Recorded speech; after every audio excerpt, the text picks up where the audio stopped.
Hi friends, welcome to home kitchen.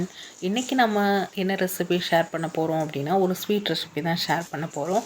இந்த sweet பண்ணுறதுக்கு என்னென்ன தேவை, எப்படி பண்ணணும் அப்படிங்கிறத இந்த வீடியோ மூலமாக நான் உங்கள் கூட ஷேர் பண்ண போகிறேன். ஸோ வீடியோவை ஸ்கிப் பண்ணாமல் பாருங்கள். வாங்க வீடியோக்குள்ளே போகலாம்.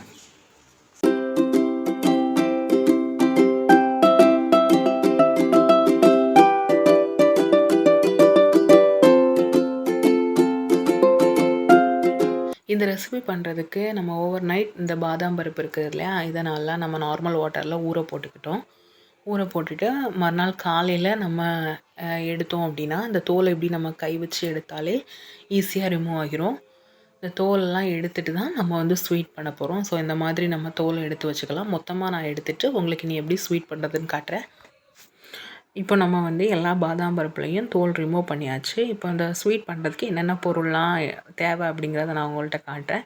இது வந்து நமக்கு சர்க்கரையில் வந்து 4 ஏலக்காவை நான் லைட்டாக தட்டி போட்டிருக்கேன். நீங்கள் பவுடராக இருந்துச்சுன்னு நீங்கள் அதை ஆட் பண்ணிக்கோங்க. 1 கப் பால் எடுத்திருக்கேன்.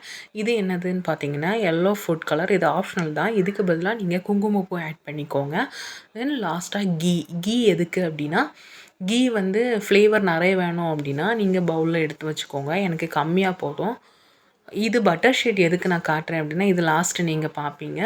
காட்டன் ஷீட் நான் எதுக்கு போட்டிருக்கேன் அப்படின்னா, இந்த பாதாமில் இருக்கும் இல்லையா ஈரம், அந்த ஈரம்லாம் போகிறதுக்கு வேண்டி நம்ம இந்த மாதிரி காட்டன் துணியில் இந்த கிளாத்தில் போட்டு இந்த மாதிரி எடுத்தோம் அப்படின்னா அந்த ஈரம்லாம் இந்த காட்டன் கிளாத் வந்து உறிஞ்சிக்கும்.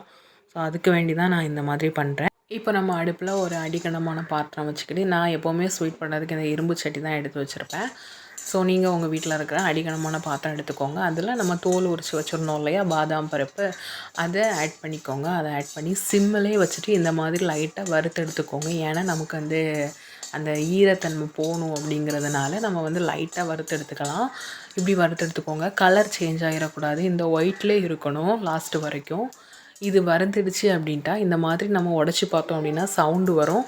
இந்த சவுண்டு வந்தாலே வறுத்துடுச்சு அப்படின்ட்டு நம்ம அதை எடுத்து அதே காட்டன் கிளாத்தில் நம்ம போட்டு ஆற வச்சுக்கலாம். நல்லா ஆறின பிறகு இந்த மாதிரி மிக்ஸி ஜாரில் எடுத்து பொடி பண்ணிக்கோங்க. ரொம்ப பொடியாக வராது, இந்த மாதிரி தான் இருக்கும். இது கூடவே நம்ம எடுத்து வச்சுருக்கோம் இல்லையா ஒரு பவுலில் சர்க்கரையும் ஏலக்காயும், இந்த ரெண்டையும் ஆட் பண்ணி கொஞ்சம் கொஞ்சமாக ஆட் பண்ணி நீங்கள் வந்து மிக்ஸி ஜாரில் போட்டு நல்லா அரைச்சிக்கோங்க. நான் இந்த டைம் வந்து நல்லா அரைச்சி எடுத்துக்கிறேன். இந்த மாதிரி இருக்கும் ஃபைனலாக. இப்போது கீ வந்து நீங்கள் அதே கடாய் நல்லா ஹீட் ஆனதும் நீங்கள் வந்து கீ ஆட் பண்ணுங்கள். ஒரு 2 ஸ்பூன் ஆட் பண்ணிக்கோங்க. எனக்கு கம்மியாக இருக்கிறதுனால நான் அந்த கீ டப்பாவோடையே நான் ஆட் பண்ணுறேன். நீங்கள் வேணால் ஸ்பூனில் எடுத்து ஆட் பண்ணிக்கோங்க. இப்போ நம்ம ஒரு பவுலில் நம்ம பால் எடுத்து வச்சுருந்தோம்ல, அதையும் ஆட் பண்ணி மீதி இருக்கிற சர்க்கரையும் போட்டு நல்லா மிக்ஸ் பண்ணிக்கோங்க. அந்த பாலோடு சர்க்கரை நல்லா கரைஞ்சிருக்கணும். இந்த டைம் நம்ம மிக்ஸி ஜாரில் ஏலக்காய், சர்க்கரை, பாதாம் பருப்பெல்லாம் போட்டு இந்த மாதிரி அரைச்சி வச்சுருந்தோம் இல்லையா, இதை இது கூட போட்டு இந்த மாதிரி கட்டி எதுவும் இல்லாமல் இந்த மாதிரி கிண்டி எடுத்துக்கோங்க. மிக்ஸ் பண்ணி விட்டுக்கோங்க. ஒரு கட்டி இருக்கக்கூடாது, அந்த அளவுக்கு மிக்ஸ் பண்ணிக்கோங்க. நான் இதில் ஃபுட் கலர் வந்து ஆப்ஷனல் தான் சொல்லியிருக்கேன். உங்களுக்கு வேணும் அப்படின்னா லைட் எல்லோ கலரில் அந்த ஸ்வீட் இருந்தால் இன்னும் நல்லாயிருக்கும். குங்குமப்பூ இருக்குது இல்லையா, அதை ஆட் பண்ணிக்கோங்க. நான் இந்த பிஞ்ச் அளவுக்கு தான் நான் வந்து ஃபுட் கலர் ஆட் பண்ணியிருக்கேன். ஸோ உங்கள்கிட்ட குங்குமப்பூ இருந்துச்சு அப்படின்னா நீங்கள் ஆட் பண்ணிக்கோங்க தாராளமாக. இந்த மாதிரி நம்ம கைவிடாமல் அப்படி மிக்ஸ் பண்ணிக்கிட்டே இருக்கணும். ஏன்னா கட்டி பிடிச்சிடக்கூடாது, அப்புறமா ஸ்வீட் நல்லா வராது.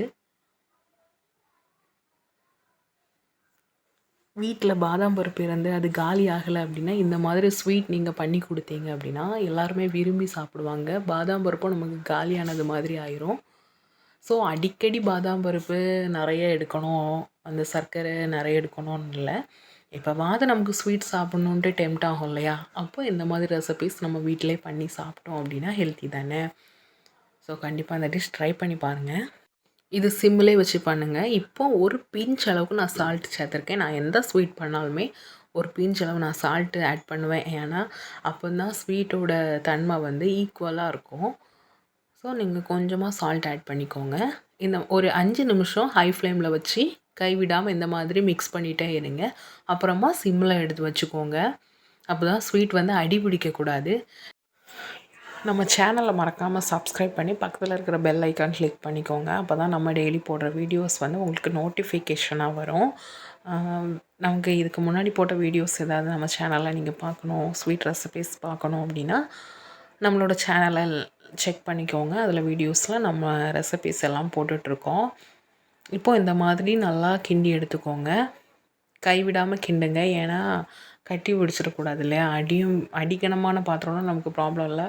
மெயின் வந்து நீங்கள் வந்து இந்த சில்வர் பாத்திரத்துலலாம் பண்ணாதீங்க. ஏன்னா நம்ம வந்து லைட்டாக கையை எடுத்துட்டாலுமே அது வந்து தீஞ்சு போக சான்ஸ் இருக்குது. அதனால் இந்த ஸ்வீட்டெல்லாம் பண்ணும்போது மேக்ஸிமம் நீங்கள் வந்து இந்த மாதிரி இரும்பு சட்டியோ இல்லை அடிக்கனமான பாத்திரத்துலையோ பண்ணுங்கள்.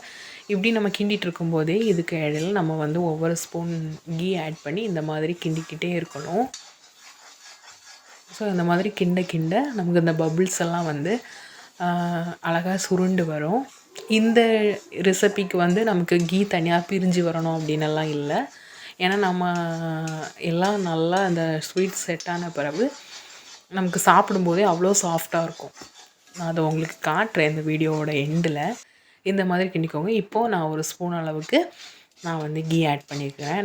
இந்த மாதிரி கொஞ்சம் கொஞ்சமாக கீ ஆட் பண்ணி மிக்ஸ் பண்ணி எடுத்துக்கிட்டே இருந்தோம் அப்படின்னா இந்த மாதிரி கடாயில் ஒட்டாமல் இப்படி நமக்கு சுருண்டு வரும். இந்த பதம் போதும் நமக்கு. ஏன்னா நமக்கு இந்த சைடில் உள்ளதெல்லாம் நம்ம ஸ்பூன் வச்சு எடுத்தாலே நமக்கு அது சுருண்டு அழகாக வரும், ஒட்டி பிடிக்காது.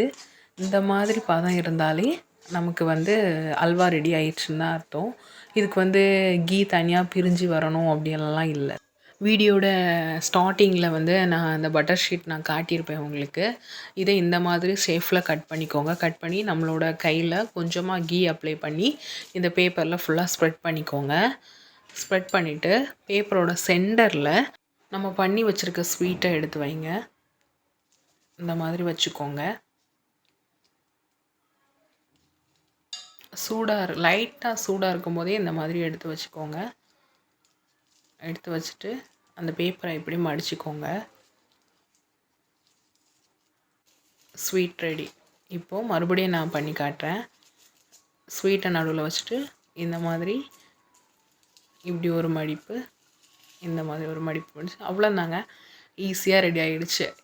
இப்போ நம்ம ஸ்வீட் கொடுக்கும்போது இதுலேருந்து ஒரு பேப்பரை எடுத்து நம்ம கொடுத்தோம் அப்படின்னா அது வந்து ஓப்பன் பண்ணி பார்க்கும்போது அவ்வளோ சூப்பராக சாஃப்டாக இருக்கும்.